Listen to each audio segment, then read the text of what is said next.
একজন ইমানদার বাবা মা হিসেবে আপনি এটা কখনো চান না। এই জন্য প্রথমেই দেখতে হবে ছেলে হালাল উপার্জন করে কিনা। স্বামীর পরিবারে পর্দা করতে পারে না, দেবরের সামনে যাওয়া লাগে, ভাসুরের সামনে যাওয়া লাগে। সে কি তার মাহারাম? সে কি তার সাথে খোশ গল্প করতে পারে? সে কি তার সাথে রসের আলাপ করতে পারে? 100% ফলো করতে হবে।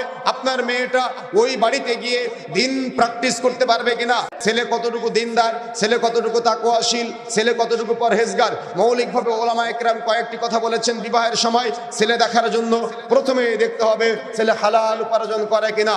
যদি উপার্জন হালাল না হয় তাহলে আপনার মেয়েটাকে যে ছেলের সাথে বিবাহ দিবেন ওই ছেলে হারাম ইনকাম করবে, আপনার মেয়েটা হারাম খাদ্য গ্রহণ করবে।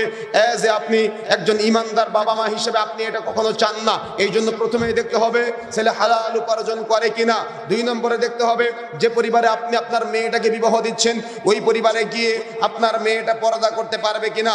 এমন অনেক বোন আছে যারা দেখা যাচ্ছে স্বামীর পরিবারে পর্দা করতে পারে না, দেবরের সামনে যাওয়া লাগে, ভাসুরের সামনে যাওয়া লাগে। অনেক সময় অনেক শাশুড়ি স্বামীর কাছে অভিযোগ দেয় যে তোর বউ আমার মেয়ের জামাই বাড়িতে এসেছিল, তার ভাত বেড়ে খাওয়ায়নি। কি আছে কিনা? কথা বলতে হবে, আছে কিনা? তো আপনার ছেলেকে কি বিবাহ দিয়েছেন আপনার মেয়ের জামাইয়ের ভাত বেড়ে খাওয়ানোর জন্য? সে কি তার মাহারাম? সে কি তার সাথে খোশ গল্প করতে পারে? সে কি তার সাথে রসের আলাপ করতে পারে? কেন আপনি কথা বলেন? শরীয়তের জ্ঞান না থাকার কারণে মানুষ এই কথাগুলো বলে। কথা বুঝতে পারেন নাই? শরীয়তের জ্ঞান না থাকার কারণে মানুষ আজকে এই কথাগুলো বলে। সুতরাং যে কথাগুলো বলতে চাই মনে রাখার চেষ্টা করবেন।